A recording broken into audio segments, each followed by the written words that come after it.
Welcome to today's explainer. Have you ever woken up, looked in the mirror, and just felt this heavy, overwhelming sense of mental exhaustion? Well, you're definitely not alone.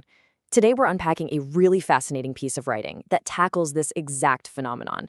We're going to explore a concept that beautifully bridges the gap between the rigid, hard laws of physics and the delicate inner workings of the human mind. If you've ever felt completely burned out, stuck in a rut, or just inexplicably heavy in your day-to-day life, this explainer is absolutely for you. Let's get right into it. The source material actually kicks off with a highly relatable anecdote.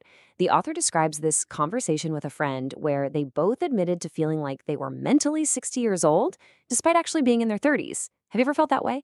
Just utterly tired of working, tired of the pressure of learning new things, and frankly, kind of tired of life in general? It's this profound sense of burnout where on paper, you're supposed to be in your prime, right? But internally, you literally feel ready for retirement. But here is where it gets really interesting. Even in the absolute depths of that exhaustion, the author notes that their inner child's fire still burns. And what sparks that excitement?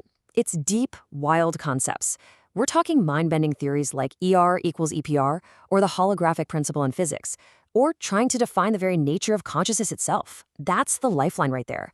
It's that underlying raw desire to study physics and math, to formalize new ideas, and understand the universe that keeps the mind alive. So if that spark is still in there somewhere, what exactly is the heavy blanket covering it up? Section 1. Defining mental inertia. Okay, let's dive into this.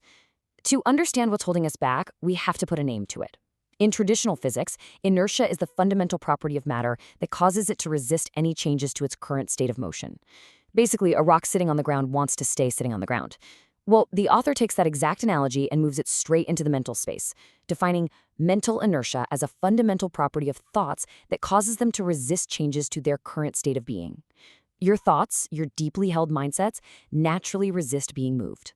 Section 2. The physics of thoughts. Now, what's really fascinating about this mapping of the mind is that the author uses what's called a dual-aspect monist model. Essentially, this views the mind and physical reality as two sides of the exact same coin. In this framework, thoughts are defined as literal structural objects in thought space. The observer, so that's you, is the concentration center. And here is the absolutely crucial part. Awareness operates exactly like gravity. But instead of attracting physical matter, your awareness is a gravitational force that actively attracts thoughts.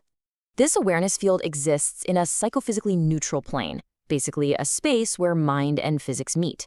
Because it operates so much like gravity, it implies that your thoughts are constantly revolving around you, the concentration center. And occasionally, these thoughts get pulled directly into your sphere of self-awareness whenever you focus or reflect on them. Just imagine your mind as a solar system.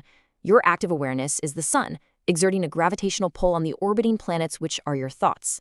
Pretty cool, right? Section 3. The gravity of ego. So let's see how this builds into the actual conflict we face. If awareness is gravity and thoughts are orbiting structures, what happens when that gravity just gets way too strong? Let's walk through this chain reaction step by step.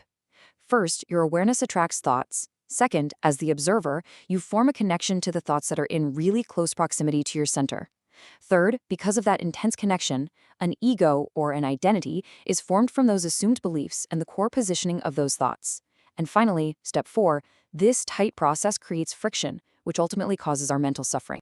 So the crucial point here is that this ego is essentially what causes mental inertia. The connection between you and the thought has just become far too strong. The source material beautifully equates this to the concept of attachment in Buddhism. Because the thoughts are pulled so incredibly close to your center, they cause immense friction. Just picture meteorites entering a planet's atmosphere and violently burning up due to the intense resistance. That burning, that friction, that is quite literally your mental suffering. And this brilliantly illustrates the real-world consequences of holding on too tight. When you have all this internal friction, you suffer a serious loss of dynamism. Your connections with your environment just become stagnant. And according to the source, this violates a foundational rule called Axiom 2, which dictates that awareness should naturally and universally expand over time. By holding thoughts too close and creating all this friction, we're literally stunting our own universal growth. We become stagnant. We feel old. Section 4. Expanding self-awareness. All right, so we understand the physics of the problem, but what is the actionable solution? The cure for all this friction is what's called the increment of the sphere of self-awareness. Simply put, you have to actively let go of those trapped, burning thoughts. By expanding your mental atmosphere, you stop the friction.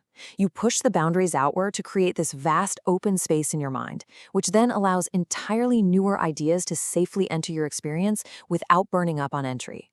But how do we practically achieve this expansion day to day? Well, the source points to specific, proven tools: mindfulness and meditation. Now, I know these aren't just trendy buzzwords. In the context of our cosmic mental model here, these are literal techniques used to weaken the gravitational pull of your ego.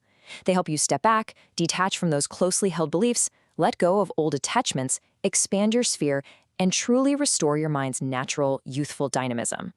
Which brings us to a final, really important thought for this explainer. What new, fascinating ideas are you currently blocking with your own mental friction? If you feel mentally 60, it might just be because your atmosphere is way too dense with old, tightly held thoughts. Clear your mental space, expand your awareness, and you just might reignite that youthful spark for learning about the incredible universe around you. Thank you so much for joining me for this explainer, and I highly encourage you to take a moment today to just let go.